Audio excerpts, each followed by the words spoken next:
Yes, Kat, thank you so much. So a lot of people don't know this, but Kat and I go way back. I say way back because when I was diagnosed with chronic migraine, CMA was the first online support that I was able to find. And from there, I met Kat virtually and then met her in person, I believe about a year later. And we've just developed this great friendship. We're working on several things throughout the years together. So, this is just a wonderful opportunity to be able to share some insight about what it's like to not only live life with migraine, but other medical conditions, as well as trying to navigate through situations that sometimes you're not prepared for. So, just a little bit about me, my history with migraine. How do you summarize almost 4 decades of living with migraine? I was 10 years old when I was hospitalized with migraine. I didn't know at the time. They were assuming it was something more serious, which migraine can be serious in some aspects if you look at it that way. But I was in the hospital. They ran a lot of tests, and after talking with my parents, learning about our family's background, it was determined that I had migraine. And from that moment, things did not go as the way I thought, and I spent a lot of time traveling because the children's neurologist was 3 hours away. So once a month for probably like 2 years, my parents and I would travel, see the neurologist, try to figure out what treatments worked. And that was most of my adolescent years. As I got older, things began to change, and my migraine attacks became very, very debilitating to the fact that I'd black out. I'd get a migraine and I'd black out. And so I thought that was the worst of it. And as years passed, I realized that was just the beginning of what became my journey with migraine. And, going through my 20s, you know, had my 3 kids, dealt with migraine during the pregnancies. You know, I spent, most of my late 20s and early 30s just experiencing migraine, but not to the extent where I was overly concerned because I was able to manage them. I would have migraine attacks maybe a handful of times a year, which to me, that was just wonderful. Still able to have my career, be a full time mom, be a wife, live life. But things changed when I turned 35, and my whole world just became different overnight. When I woke up and they thought I had a stroke, turns out that my migraine attacks had become so debilitating I couldn't walk without assistance. My motor skills were off. I had constant head pain, nausea, sensitivity to light sounds. I mean, any symptom you could think of, I had it. And this was something that I was not at all prepared for.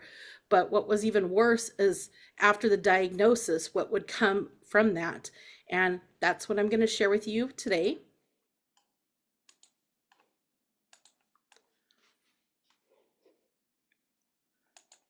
Let's see.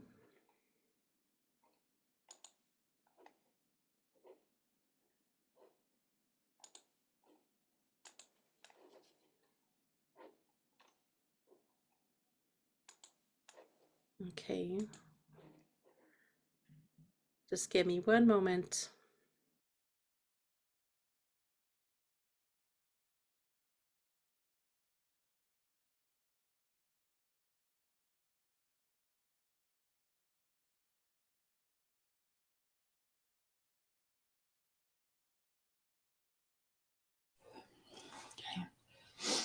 I apologize for the technical difficulties.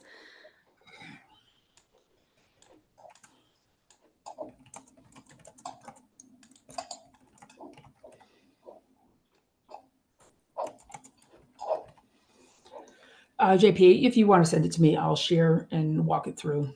Sure.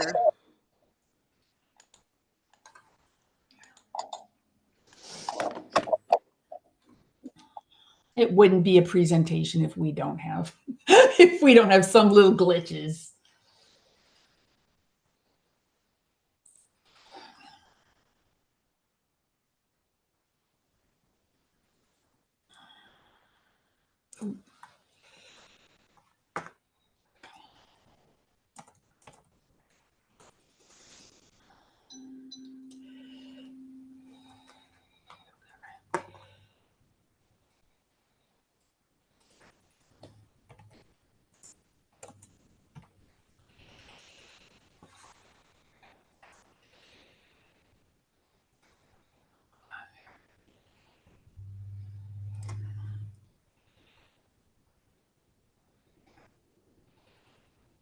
JP, Yeah, I think I sent over the unmute. Okay, there you go. There you Okay. are. Yep. Okay, let me just make sure that I can get it over here.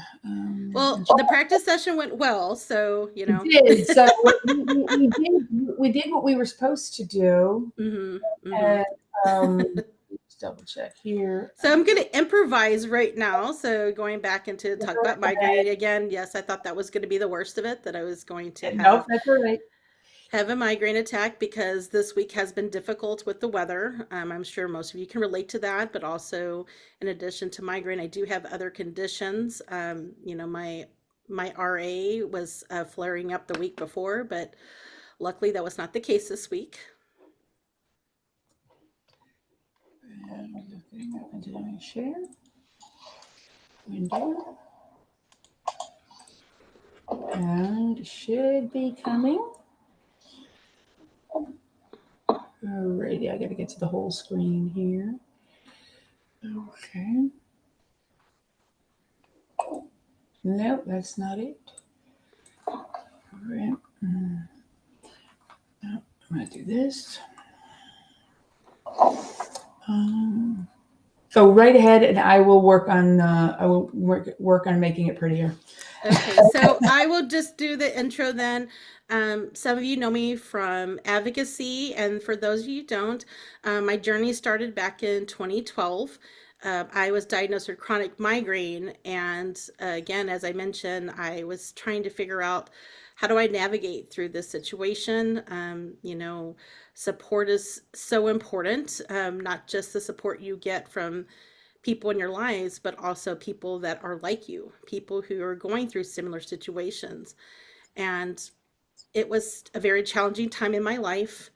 And I will say that had I not found online support, I would not be where I'm at today, because having that other part come into place, listening to other people, what they were going through, truly did help guide me on how was I going to continue on with my symptoms being so debilitating. And every time I got a diagnosis, first it was, again, I was 10 years old with migraine, then at 35, diagnosed with chronic migraine, shortly after fibromyalgia. Another 2 years later, it was rheumatoid arthritis. I am a 6-time heart failure survivor. I was 41 years old when I had heart failure the first time. And it was just so very challenging to have to go through the situation like that. And in addition to trying to deal with migraine, because sometimes it's like misery loves company. When one condition acts up, it seems like the other ones just want to join in for the party.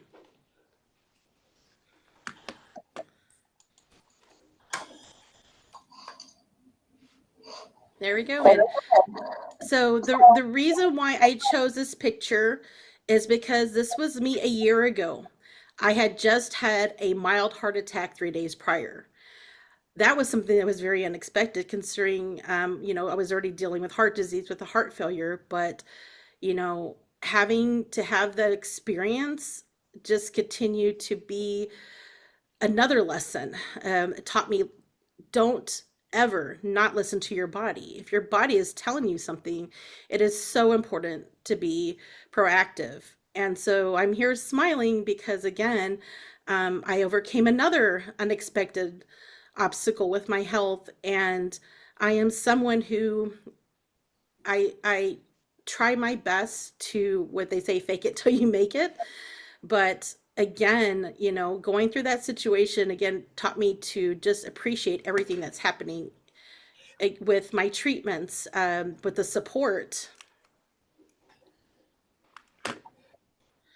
And so that brings me to what I did not expect with my diagnosis.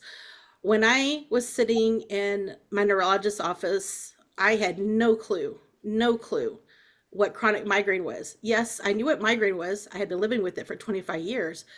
But when she mentioned chronic, to me, it was it was foreign. So as we sat there and I'm listening to her say, this is going to be a little bit complicated. We are going to have to figure out a different treatment regimen. And that was the point I started to think about, what does this mean for me as a parent, what does this mean for me with my job? You know, I just had so many questions, but the only questions that were answered were medical ones. But my concern was what happens when I leave this office?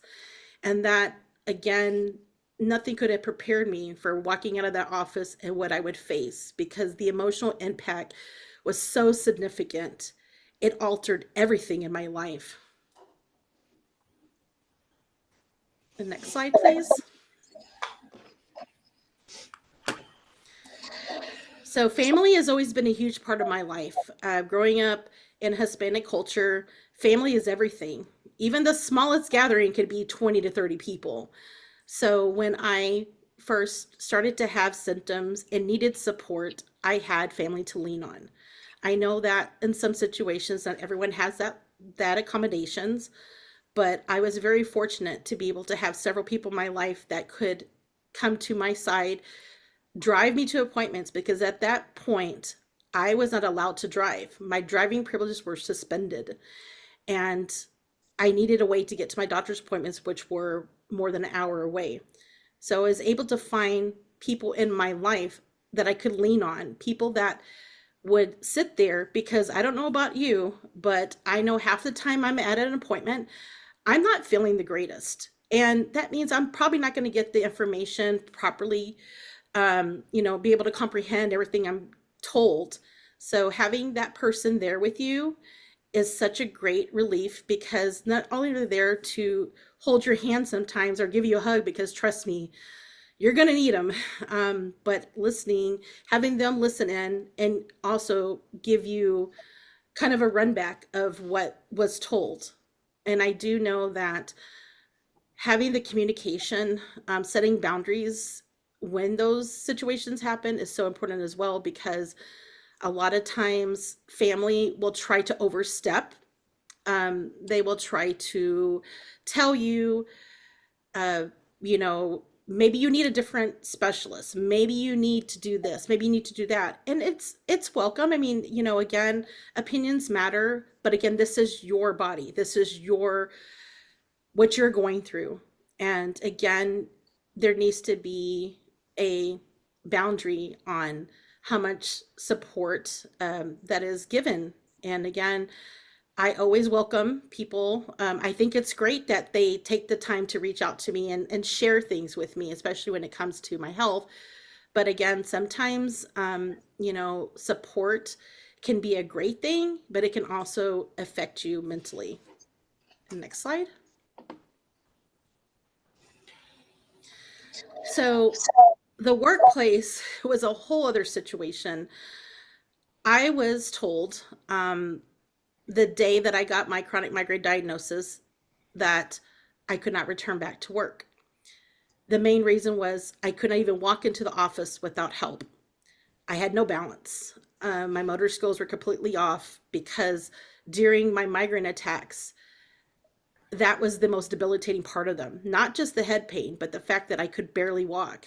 And having that told to you by a medical provider, I took very serious because for one, I know that they are there to help you, but also it was a decision that was taken out of my hands, something that I was not prepared for.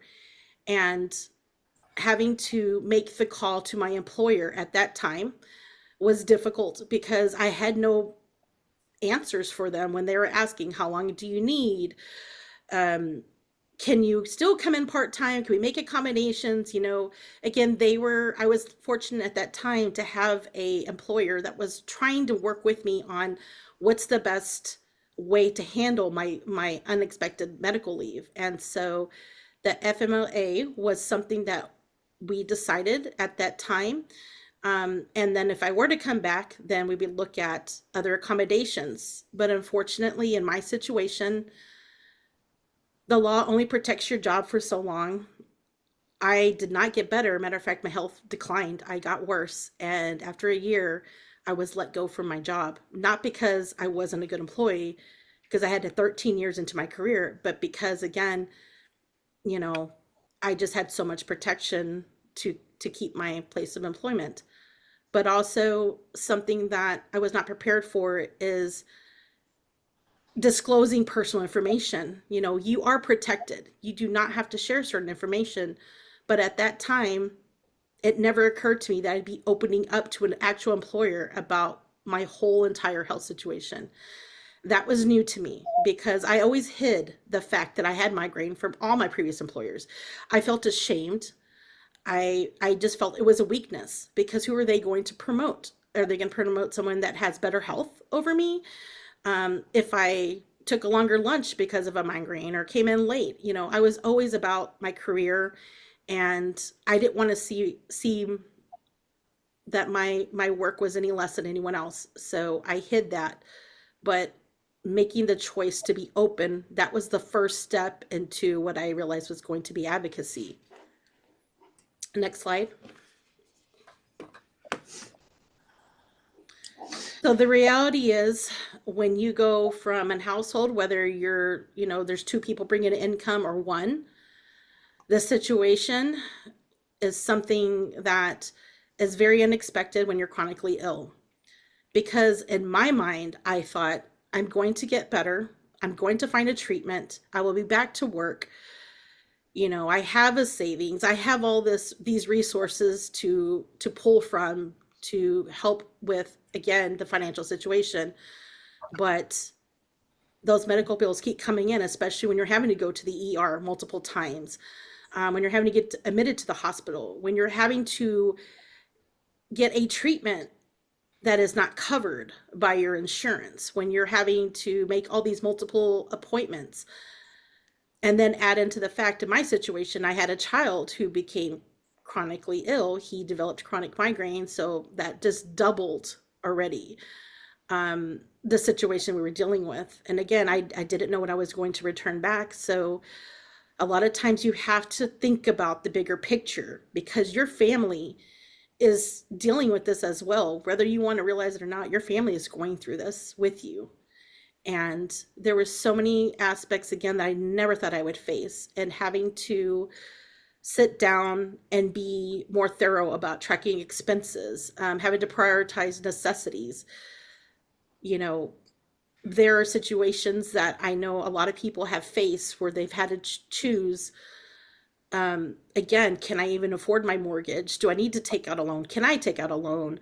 Is there anyone that I can ask for help? Are there resources out there that I qualify for?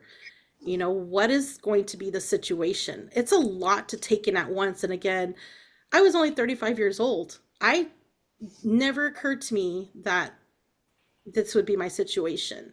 I mean, I planned for unexpected things, but not this one in particular. So again, this was something that took a lot of thought. To this day, it's still something that lingers around. I still have to prioritize, but sometimes, again, you have to dig deep and look at where can I find the support, the financial support? Is there a way around this? And because, again, you know, my chronic conditions currently have no cures, this is something that I have to manage. And, you know, going from a two household income to one, it does make it a little bit more challenging. But again, sometimes you got to ask for help. Sometimes other people may know of options because they've been through it. And that's something I learned along this journey, is that I've asked other people in my similar situation, and they shared things that I had never, not even thought of. So again, being open and honest is hard because there's a lot of pride involved. But at the same time, you are not just helping yourself, you're helping your family if you have a family that you are supporting. Next slide.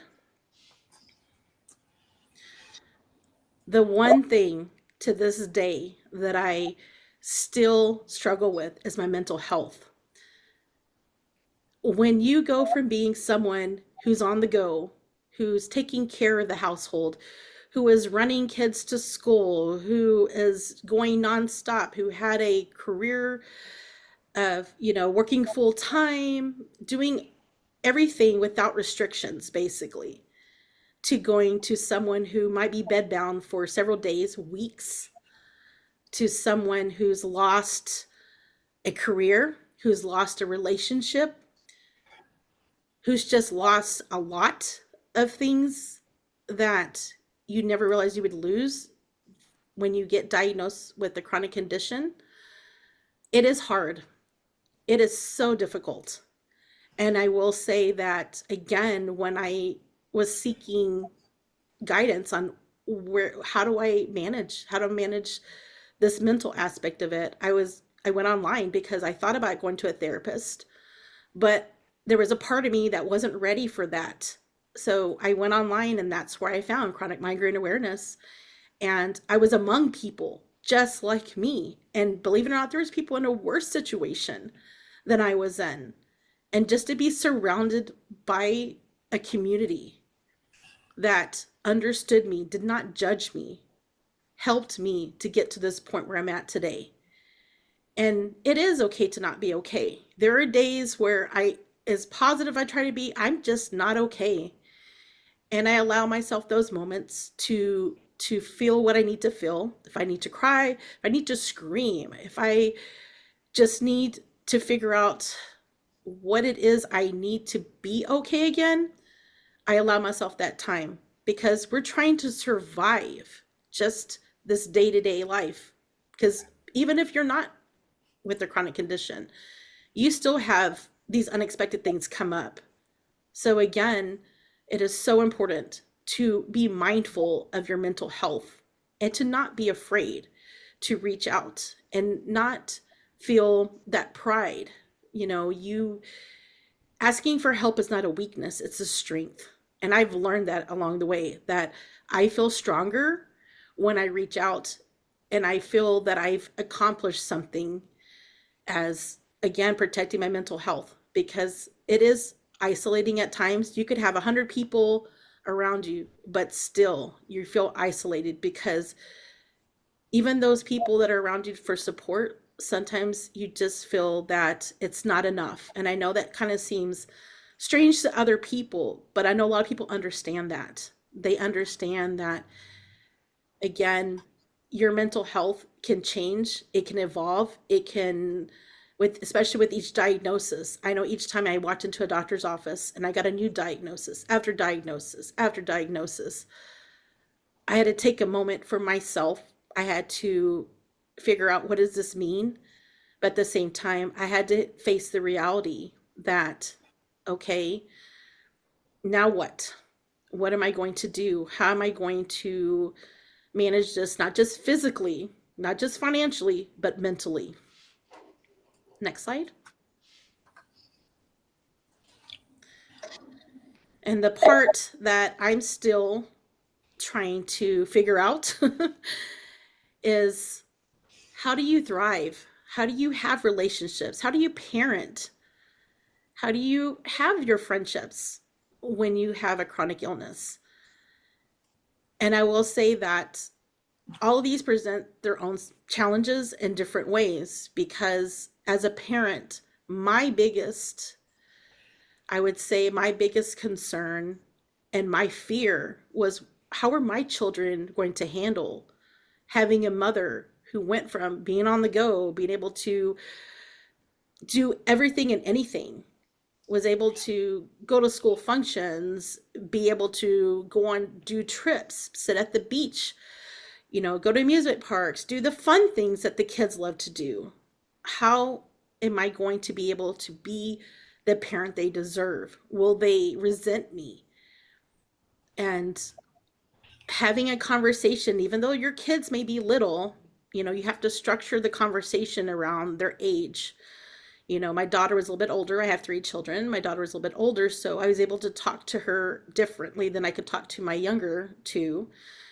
But having a conversation, just saying that, I know things may not seem like I'm okay, but I'm trying.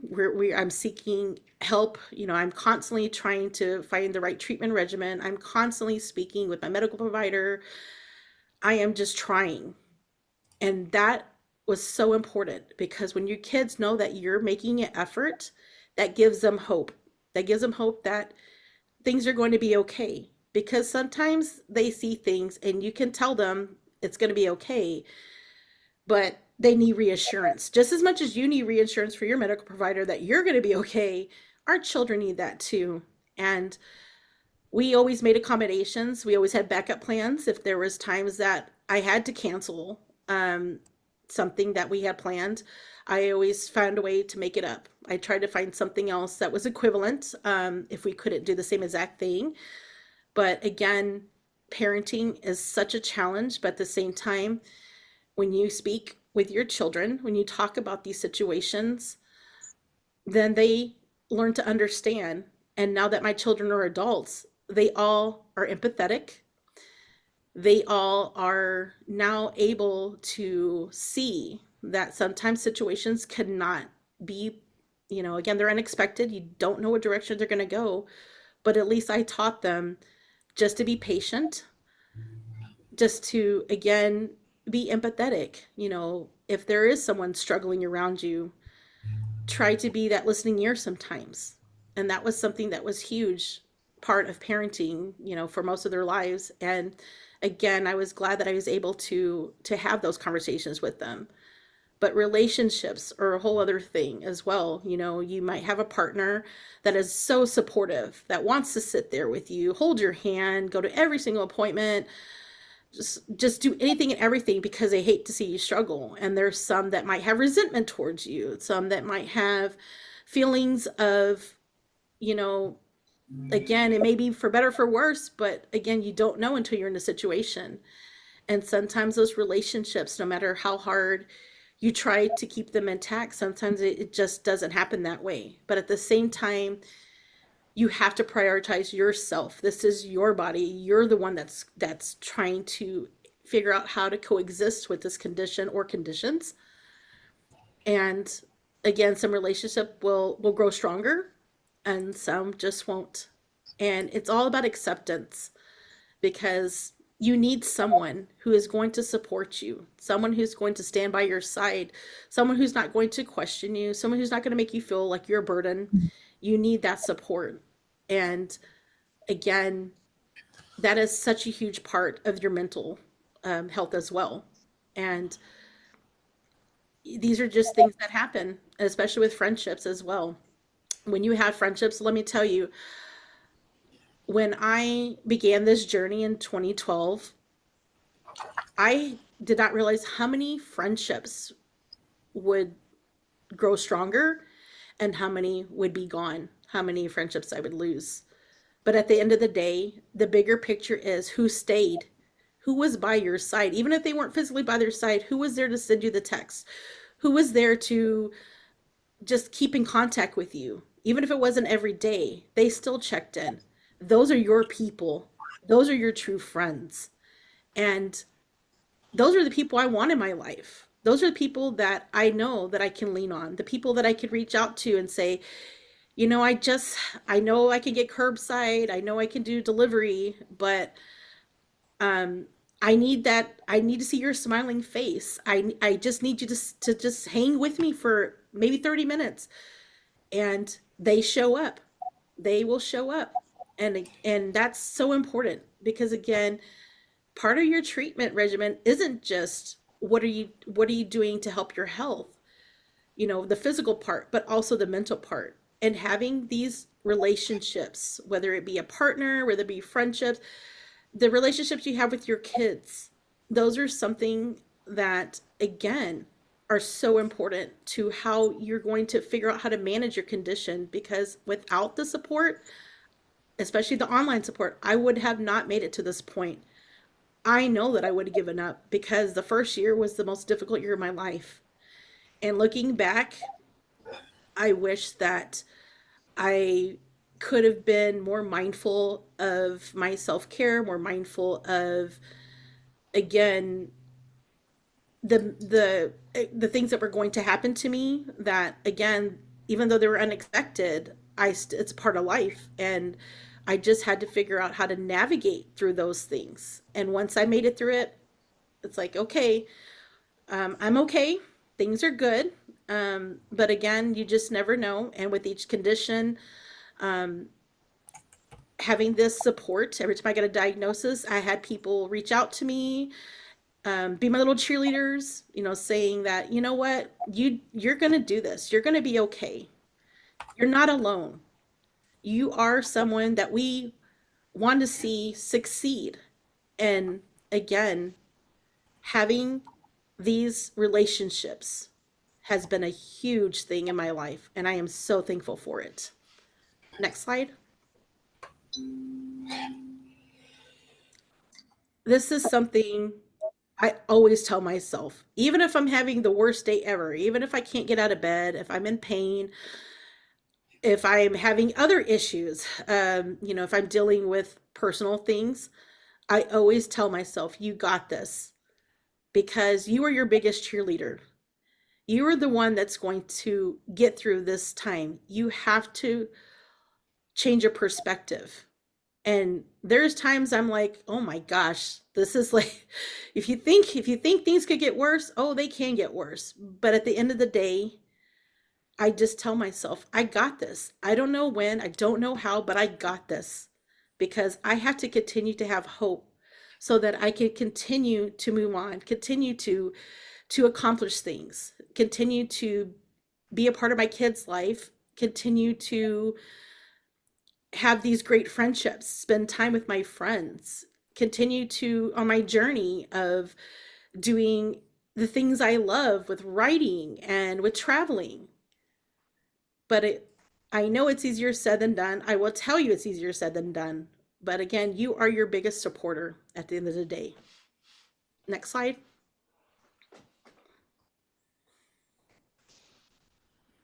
So if you're not following me already, I always share. I am open about my advocacy. I am open. I share about my writing adventures. I talk, again, I share personal things. Sometimes I will post pictures of me doing my treatments, because a lot of people don't realize I am scared of needles, but I also know that's a part of my treatment regimen. And doing injections has been something that I've had to be, done for the last almost 40 years. But I feel that if you're real with people, that they know that this is my journey. This is what I do to try to be able to function. Um, it is such a huge part of who I am now. I became a patient advocate because of it. And looking back, as much as I hated what happened to me, it also taught me so much. It taught me to appreciate the good days. And when I do have a bad day, to know that it will pass and those good days will come back around. So thank you so much for listening to me today. Hope everyone has a great rest of their weekend. Uh, JP, thank you. I will stop sharing. Thank you so much. I actually shared the poll, and I actually shared the results on the screen, and the fact that more than half, the folks, or half of the folks, said that they realized that their caregivers, their partners, their friends were not prepared at all to um, to understand what was going through. And I think we've all had some, version of that, from, we got you, what do you need, to like, aren't you done yet? Like, so I would love to see your thoughts. Like, are you surprised by that result, or yeah? I am not. I'm not at all, because I was a caregiver before I became chronically ill. I had a parent that I was taking care of, but again, it's a different situation when you're taking care of someone and someone's having to take care of you. And also because my caregiver, what I was doing at that time was I was helping, with driving to physical therapy, to doctor's appointments.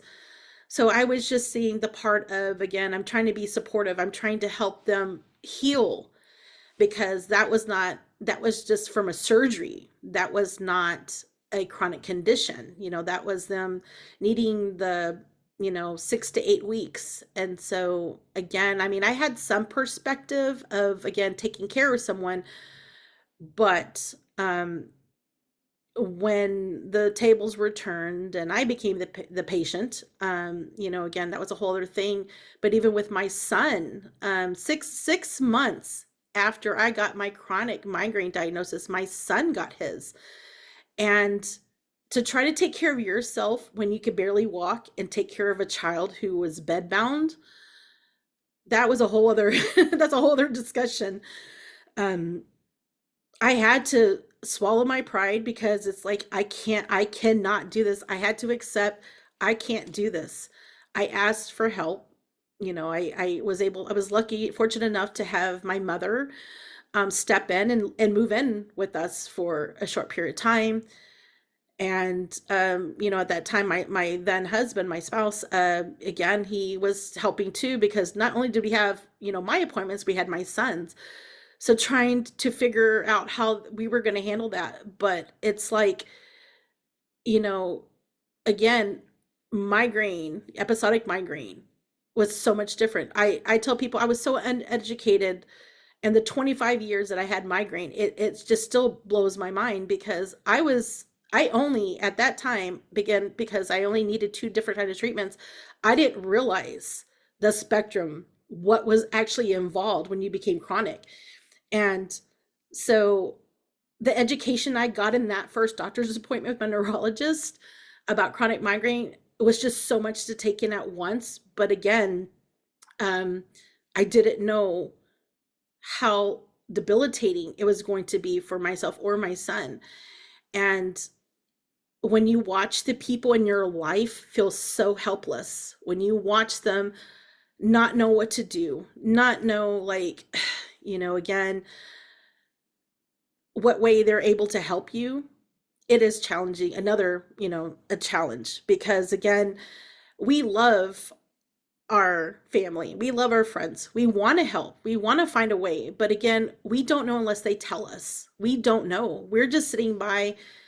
You need me, let me know. But a lot of times pride steps in the way. I will say, because of my years of being a parent, I like to do things myself. I do not like to ask for help. I'm very stubborn in that way. But I learned that I need to make life easier on myself, physically, but also mentally. And that help can really contribute to a more successful, um, you know, when it comes to everything, it can really help you manage the day to day. And again, nothing prepared me for this this whole thing, again, with having chronic conditions, but also being a caregiver. So being on both perspectives, it has been so eye-opening. I continue to learn. I continue to find out new things. And all I have to say is that, be open, be open. If you're struggling, let your caregiver know, because they're just sitting there waiting. They need guidance sometimes. And even I need guidance when when I go and take care of someone. I'm like, okay, I know what it's like for me, but I don't know what it's like for you. What can I do to help you? If it's just washing your dishes, if it's just, running errands for you, what can I do?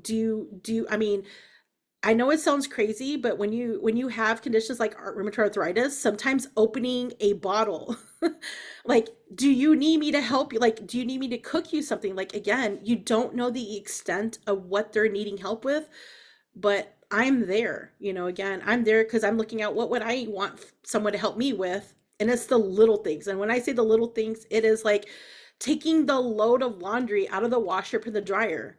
I know to some people that sounds like such an easy task, but when you have migraine, when you have rheumatoid arthritis, when you have heart disease, when you have certain conditions, that type of movement can really make things worse.